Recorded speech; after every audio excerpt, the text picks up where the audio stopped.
Sure. Okay. Just checking to see whether the sound is working. The name is Peter Wickham. Happy to be in the Commonwealth of Dominica, all the way from Barbados. It's not really all the way, but.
Yeah, sorry about that just now, but as fate would have it, as soon as I started to pull up the press release, it disappeared from the other computer. So, I'm fortunate to have a backup. All right, so if I can go ahead? Yeah. Okay, ladies and gentlemen, I want to thank you for coming at short notice. I think the release information was sent out yesterday. Let me first apologize for the delay in sending you this information. Certainly, it was my intention to have done this exercise on Wednesday of this week. I had a commitment elsewhere in the region, unfortunately, so I'm only able to get here today. So that was the reason for the one-day delay. At the outset, let me just say that the tradition of Caribbean Development Research Services regarding Dominica and our polling and elections has been that we always do a release after nomination day. And I think if you cast your minds back to the last 3 election exercises, that would have been the practice where we do a release normally just after the elections have been called, or alternatively after nomination day, and we have behaved no differently on this occasion.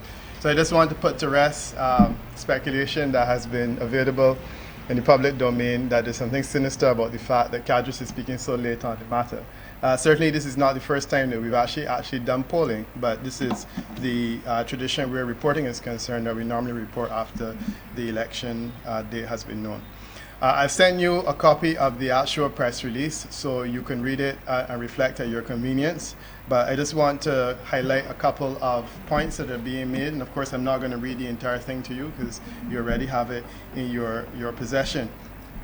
The poll was conducted, and this is the most recent one, was conducted during October of 2019. And we adhere to our traditional methodological profile. CADRES has been around Dominica for close to 20 years. And in that time, whenever we've done polls, we normally stick to standard protocol, which is that we interview close to 1,000 people across the country. We would normally interview equal numbers or almost equal numbers, or maybe proportional numbers, one could say, in the 21 constituencies.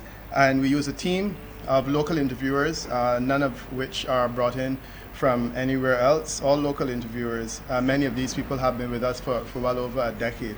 So we're happy that they have continued to work with us on the ground in Dominica to collect information from people. The key findings in relation to this survey, and I want to deal with issues, I also want to deal with leadership, and also our projection as to who will win. Regarding issues, we've presented the table relating to the issues that we've identified, and we ranked them from 1 to 14. And this is response to a question where we asked people, what is the single most important issue of concern to you at this point in time, to you and your family? What we have found is that the cost of living dominates. Close to 1/3 of people in Dominica at this point in time are concerned about the cost of living, followed by 17% who are concerned about the economy and 14% who are concerned about employment. Cumulatively, we're looking at 62% of people who have identified issues which are of significant concern to them that are largely related to the state of the economy, to economic concerns, and things of that matter. The other interesting thing about these findings is the extent to which some issues do not present as being prominent among them. And the first one of note is crime. Certainly, we would have done public opinion polls in St. Kitts and Nevis earlier this year, and the major issue of concern there is crime and not the cost of living. Dominica is fortunate that crime for you is actually number 8 in terms of issues of major concern to people. It is not a significant concern. Indeed, it is falling below the 5%, and the margin of error in this poll is plus or minus 5%, which means that concerns about crime are negligible in Dominica at this time. The other thing is hurricane recovery. And of course, I don't need to tell you that Dominica has been ravaged by a hurricane of, one could say, biblical proportions. And certainly within the last 2 years, the recovery has been such that the issue of hurricane recovery is now number 12 on people's list of most significant concerns. And I also think that that is something that we need to observe. To say that people at this point in time are so much less interested in the questions of matters relating to the hurricanes and the recovery from the hurricanes, I think it speaks volumes. Hurricane recovery was around 2% of issues that were of greatest concern. Okay. We also asked a specific question about hurricane recovery because we believe that this would be significant in terms of people's understanding, in terms of how they're likely to vote, and a good indicator of voting inclination. Respondents were asked about hurricane recovery. 29% of them said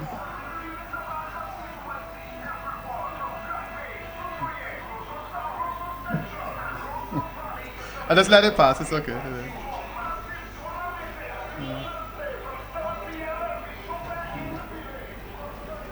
Okay, thank you.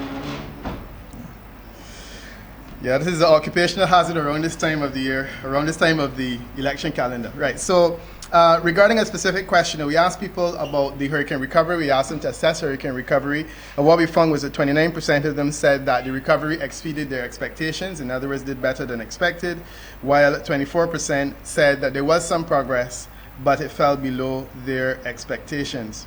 I'm sorry, repeat that. 29% said it fell below their expectations, while 36% said that it was reasonable under the circumstances. So we have there a situation where 29 plus 36% of Dominicans felt that hurricane recovery was at least good or better than their expectations.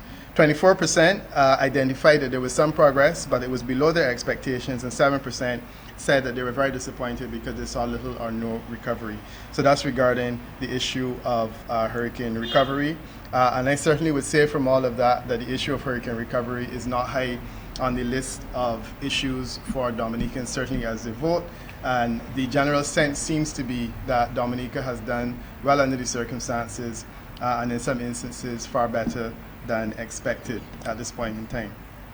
So I turn now to the two critical issues, which is the issue of leadership and then party support. The issue of leadership, of course, is always critical. We asked people who would they prefer at this time. 39% said they would prefer the leadership of Prime Minister Roosevelt Skerrit. The second largest quantity, 31%, said they would like to be led by Opposition Leader Lennox Linton. 26% of respondents did not answer the question, and 4% said that they were genuinely uncertain about the party that they would like to support. What we did is we ran cross-tabulations regarding the uncertain voter and the inclination to vote. And what we found in many of these instances is that among these uncertain voters, these are people who didn't give us a commitment regarding how they would like to vote. 69% of them also did not tell us who they would like to be led by. Among those who did, 13%, or the majority, said they would prefer to be led by Prime Minister Roosevelt Skerrit, and 8% said they would prefer to be led by Lennox Linton, Opposition Leader Lennox Linton. So this is a way of trying to understand that people who did not commit themselves in relation to leadership, people who didn't commit themselves in relation to party support, what their likely inclination is going to be. We asked respondents about their voting intention and their expectation regarding the outcome of the election. These, of course, are two different things. The voting inclination is how I will vote. Expectation is who do I expect that I will win, and we appreciate that in many instances they are not one and the same. What we found is that 48% of people interviewed said they expected the DLP to win the December 6 elections, while 25% said they expected the UWP to win the elections, and 27% said they were unsure who will win. This conveys a sense that certainly Dominicans expect the DLP to be victorious, but it should be noted that it was not necessarily an expression of voting intention at this time.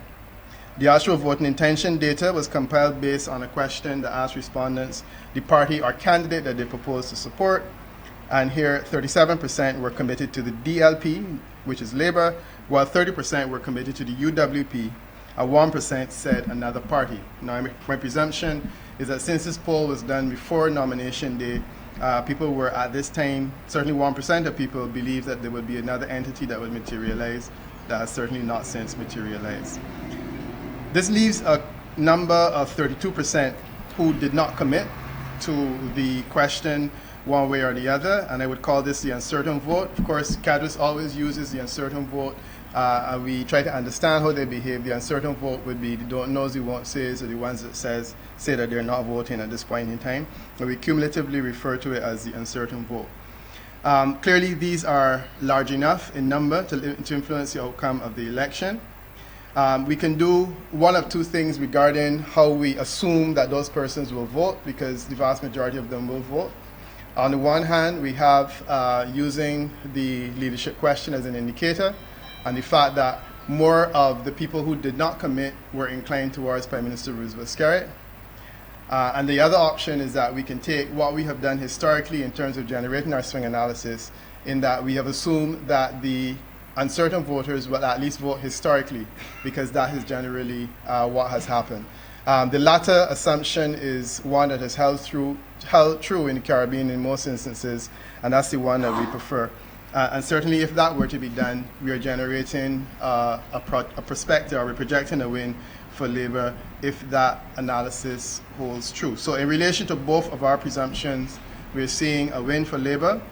I should make the point, however, that we have an issue in Dominica now regarding voter lethargy. And voter lethargy is the extent to which voters are perhaps not excited to vote, or alternatively a lot less enthusiastic about voting than they were in the previous election. And I can tell you at this point that voter lethargy is definitely up in Dominica. I don't believe that comes as a surprise to anyone, in that there is an increased lack of enthusiasm regarding voting, and I'm talking about voting for either political party on this occasion. The question then of success really is about who is better able to motivate voters at this point in time. And I should point out that the issue of voter lethargy can impact negatively on our projections for a Labour win. Certainly, if Labour is able to get its voters out on election day and is able to deal constructively with this issue of lethargy, then Labour can win. If, however, the opposition is able to better exploit this issue of lethargy and get its voters out, then the opposition UWP can win. So it depends on how this issue of lethargy is dealt with, and certainly I would see this as being the significant issue in this election. Getting voters out, level of enthusiasm. There is, however, an expectation among people that Labour will win, and what we have found in the Caribbean, especially in more recent times, is that expectations of a likely victory are sometimes the greatest problem for a party that is likely to win, because it creates a situation where people expect it to happen, and they certainly don't want to vote, or they certainly don't feel inclined to vote because they expect it will happen. And I only have to refer to the most recent elections in the United States of America, where Trump emerged victorious against all expectations, and that had a lot to do with voter lethargy in some places where people did not turn out with the expectation that he would not have won, and he won. So, ladies and gentlemen, these are the basic findings. I'm happy to engage you for some minutes regarding any questions or issues that you may have. I want to thank you again for coming and for showing an interest in the work that we have done. Let me just say also, before I close, that I want to offer a special word of thanks to the hardworking team that has assisted me in Dominica over the past 10 years. Many of them have been with me for 10 years. Some of them have been working with the organization for longer. This is pretty much the same team that we have worked with. And those ladies, primarily ladies, have worked long and hard in the various constituencies to collect data on our behalf, which I have absolutely no difficulty has been reliable on each and every occasion. So I want to thank them again for their hard work. Certainly in the post-hurricane period, when we were called on to go out to do research, even then they responded and were able to deal with the terrain and the challenges that they face. So I just want to say a special word of thanks to them. Yeah, so one more question. Yeah. Did your survey show any one of the parties receiving declining support from the last election? In other words, you would have done the survey last time. Did you see any one of the teams, any one of the parties receiving declining support? Yeah, that's of course an important question, and you're talking about electoral swing, right? Projections in relation to electoral swing. The electoral swing in the last election went against Labour, which means that UWP did better and Labour did less well. The electoral swing in the previous election, the two previous elections, went in favor of Labour. I made the point last time, and I want to make it again, that Labour has had a highly unusual, a highly successful run in terms of its sojourn in office, in that it has increased its share of voters on two occasions, the first and second elections that Labour fought. It's highly unusual. In the Caribbean, generally speaking, you lose support after you gain office. They gain support not once, but twice. So clearly the Labour Party have been on a downward trajectory from the last election, and my expectation is that that will continue in this election. Having said that, however, it is important to argue what level of swing is necessary to dislodge Labour from government at this point in time. And my sense is that the level of swing that is necessary, which is exceeding 7%, has not yet achieved. So to answer your question in relatively short order, my expectation is that Labour's support will decline overall in the next election. But my sense is that the decline, if managed effectively, will not necessarily be enough to allow it to be removed from office. Having said that, though, I've been seeing a couple of interesting phenomena. So we're talking about the overall. But then within some specific constituencies, there has been movement that is interesting. I am not really authorized to speak on constituency data, but I think you can see a situation where at a national level, Labour loses support, but Labour is able to impact on some non-traditional seats in this next election, which I find is a fascinating movement. So both of them will be earning. Yeah. Are you seeing increasing swings for the opposition party? Why do you say that it's a possibility Labour will lose some support? Are you seeing the same in terms of an increase for the opposition party? But I thought that's what I was saying just now. I thought that's what I said just now. Yeah, I did say that, yeah. No, you didn't say that directly. No, what I'm saying is, are you seeing increases for the opposition party. It's a two-party system. Yeah. Because while the Labour Party could produce support, it doesn't necessarily mean that the opposition party could give. That's the only way it can happen. Yeah? That's the only way it can happen. What about if they wouldn't vote for Labour, but they just wouldn't vote at all for the UWP? But then who will they vote for? Huh? Who would they vote Nobody at for? all? No. Our swing is calculated, not say our swing, electoral swing is calculated based on committed support. Now, were you in a situation you had 3 political parties, then we could say that the analysis I was using of 2 up and then 1 down would follow, where you could have people moving from the Labour Party to another party and UWP not impacting. You have a 2-party system in Dominica. And I think it's even more clear this time around that it's a genuine 2-party system. So any losses for Labour will materialize in a gain for UWP. That's the way it works. If you have an issue with voter lethargy where people don't vote, that's another phenomenon. But when we're talking about electoral swing, it's strictly gain and loss, and that's the way it works. There's a related question that you could ask, though, and you could ask about the push-pull analysis, which is, are people voting for UWP because they're more excited? Or are they voting for UWP because they just don't want to vote for Labour? And I think that is probably the more important question that you may want to ask. I need to ask as to about the sampling for your survey. Sure. Mm-hmm. Yeah, I didn't get what type of sampling that you use and the plus minus, etc. Also, as to the respondents, were they all in Dominica?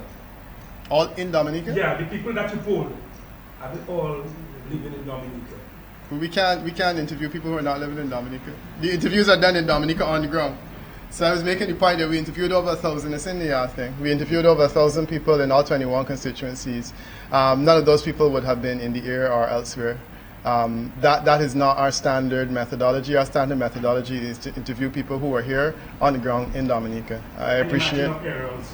Plus or minus 5%. That's always our standard. Plus or minus 5%. How many constituencies were you able to poll? We did interviews in all 21. We were trying to get a national assessment, a national sense, so we would have interviewed across the board in all 21 constituencies. It's all in the document that I've sent for you. Yeah. But I also want to ask another follow-up question.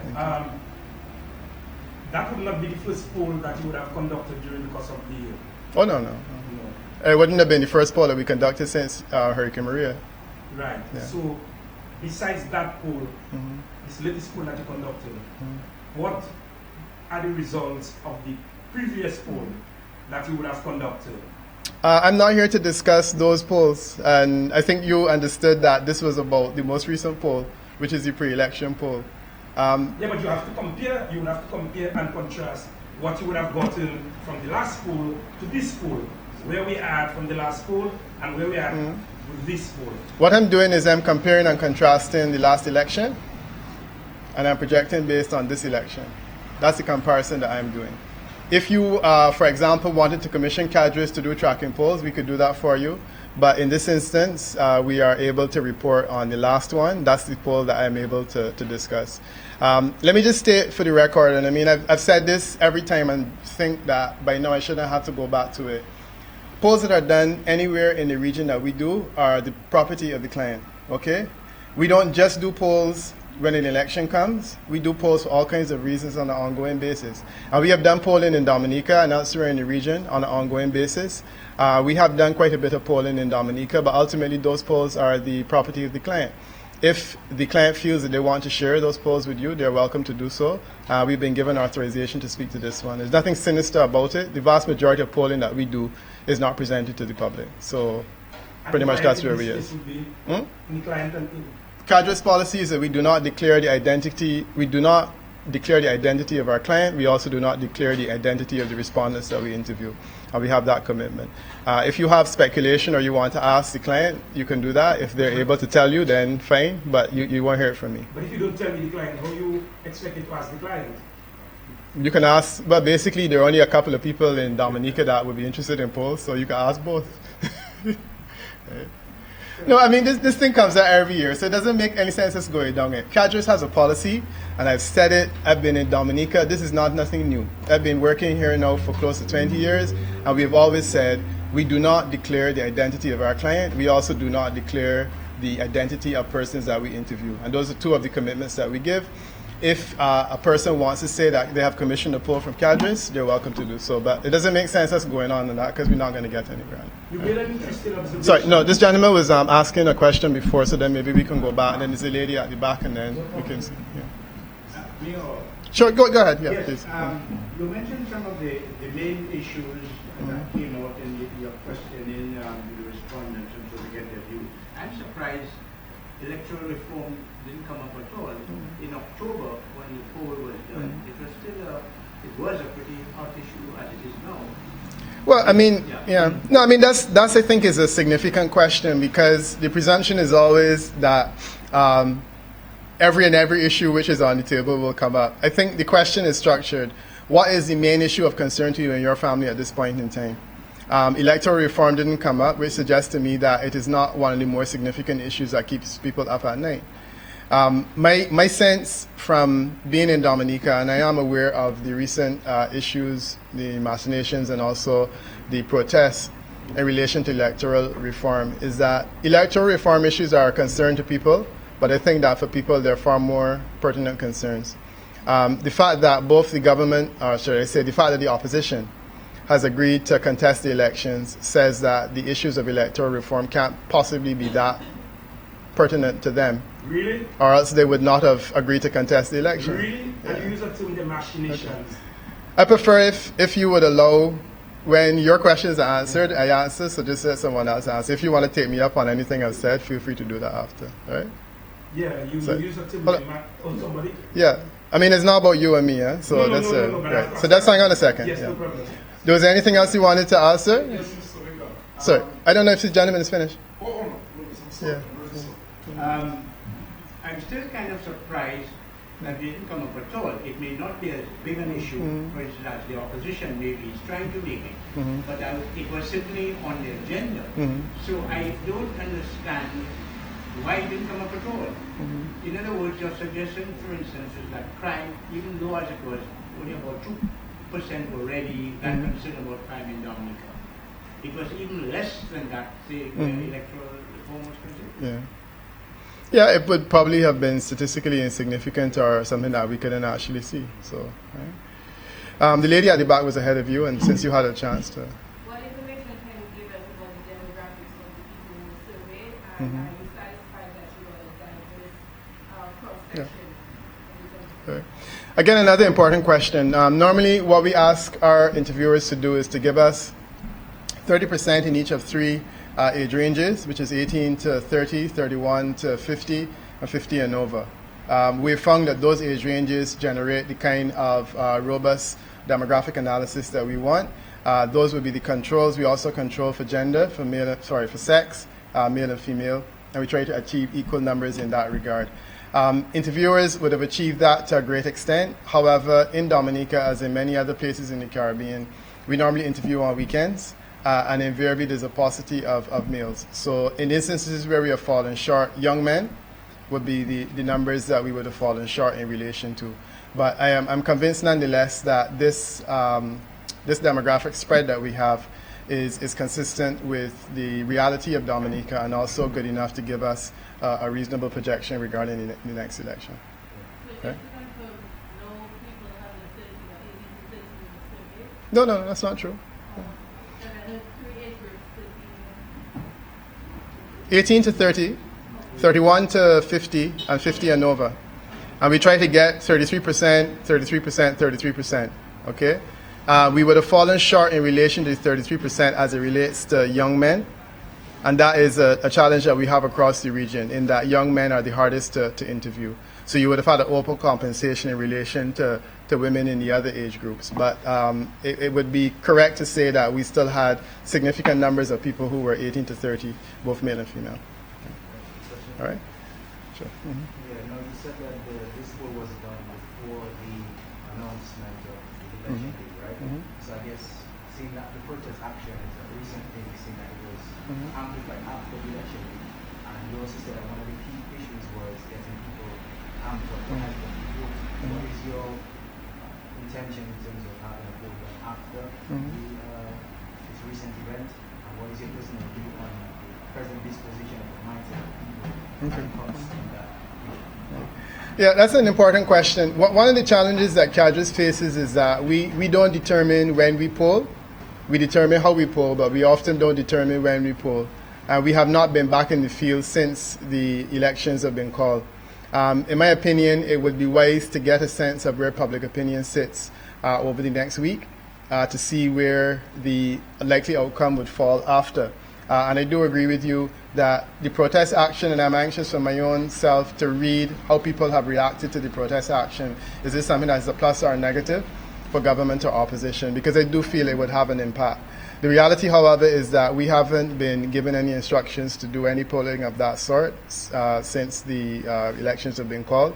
And I doubt it will happen, because the tradition has always been that once the election bell is rung, polling more or less is curtailed simply because the entities want to spend their resources doing other things, and that's been our reality. But I do agree with you that it could impact and it could definitely help to deal with the issue of lethargy one way or the other.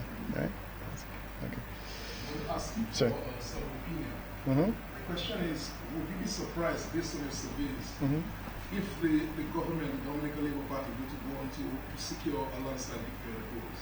Would you be surprised? I would be surprised, yeah. A landslide victory, I would be surprised. Yeah. In what sense? My expectation that the best case scenario now for the Labour Party would be to secure not only a victory, but victory in a couple of the seats which I have identified in our polling, which is not available today, unfortunately, as being breakthrough possibilities. But a landslide, you're looking at the order of an increase in their support of, let's say, 5 or 10 percentage points. I'm not seeing it, but it is entirely possible that it could happen. I do believe that it is an expectation of several Labour Party supporters that will happen. But certainly my own scientific reading is that this exercise is a far more measured one, where the Labour Party is looking at managing a slide as opposed to a situation where they're looking at a landslide in the other direction. But I have been surprised before, so I don't know. You use So. the word, that's why Mhm. interjecting, Mm-hmm. machination. I was pretty much surprised that you... You don't like that word? No, it's you who used it, not me. All right. But as a pollster, I found it strange that you would be using the word machination from what you would have seen there. With respect to what, the protest? No, before you mentioned the issue of the protest, Mhm. before you mentioned that, you Just said, tell me exactly what it was that you want to raise, because I don't remember. yeah, you said that you've seen some machinations going on. Yeah, there you said it. I know, but what in relation to what? In relation to, let me see, I can't remember exactly, but you used it to. I understand, but what was I talking about, and what is your concern arising from what I said? But you use that, but anyway. I know, but I can't remember either, so maybe you and I are in the same age but group. anyway, yeah. But let me ask the next question anyway. You mentioned that support for both leaders, the Prime Minister, I think you said 37% or thereabout, and the opposition leader 32%. I think something like that. 31 or 32. I think something to that effect. Yeah.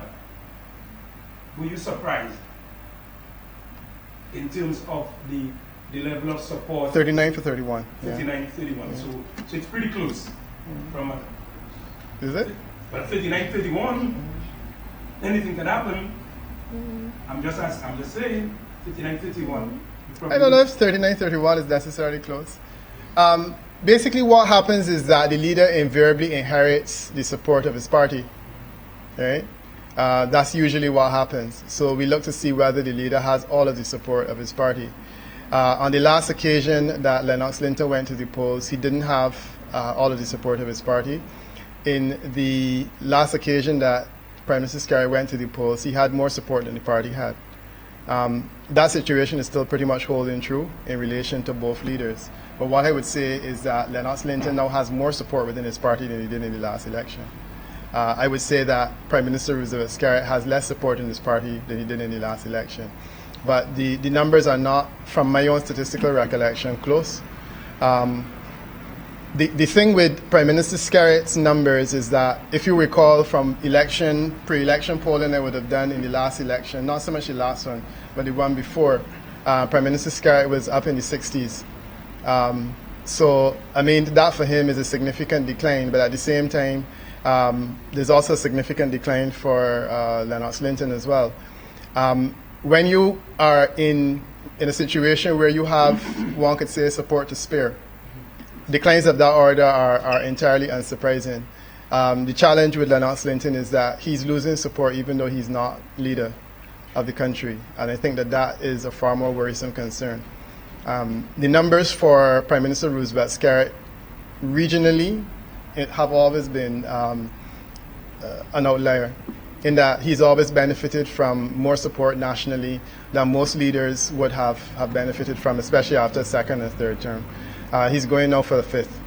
And certainly his numbers are not surprising to me at all. I would, however, say that I'm a bit surprised that Lennox Linton has not been able to increase his numbers because he had more support than this in the last poll that we did in the previous election. One would have thought that he would have been able to increase it by now. Yeah. But the previous poll, because again I'm going back to that, because you would have conducted like Previous poll we're talking about is in when was the last election, 2013? Huh? No, I'm talking about previous to this one you just conducted. Yeah, but I'm not discussing those. But Yeah. still asking? Yeah. And I still not talking. Because you would have seen the level of support. Yeah. So, what can you tell The us about movement, the movement hasn't been anything significant. No, the movement hasn't been anything significant I've seen. Right? The decline I've seen in his support has not been anything significant. And in terms of the variation over the time, it hasn't been anything significant. And if you were bold enough to make a prediction in terms of the seats the Dominican Labour Party, I'm not at liberty or prepared to entrench myself in terms of seats. I feel the Dominican Labour Party will win a majority of seats. how many? 13, 15, 16? I'm not sorry, I can't do that numbers game. I'm not here for that. Okay? I'm sorry, I can't. I can't do that numbers game. I guess maybe if you and I spoke privately, I probably could, but certainly not in this forum. All right. But as I said, I think I see them winning the majority of seats. Yeah. So, gentlemen, is that it? And ladies? Yeah. Did I get the impression that you're sending us a press release so you give us that kind of detail? I did. I sent it already. I sent it before I started. Yeah, I have to say that this press conference was far less hostile than the previous one. I thought it was going to be worse than the previous one I did back in the last election. So I don't know whether this means that things are settled or what. Because you were evading questions the last time. I didn't evade them this time. Not really. You're borderline, but the last time we were at the 40 Hotel. Yeah. Yes, I remember that very well. And this time we are in less salubrious surroundings. Really? If one could say that. Yeah. All right, so I just want to wish the Commonwealth of Dominica all the best in the elections. I hope that they will be free and fair. I trust that they will be free and fair, I should say. And I really want to wish you all the best. Dominica has been through a whole lot in the last 5 years. I've tried to be there with you and for you for most of that time. But certainly my heart is with you as you prepare for this next step. And then you also look at the broader issue of development that has to come one way or the other. So all the best, and thanks again for coming. And if there are any questions you want to raise, feel free to contact me directly. Thank you. Thanks.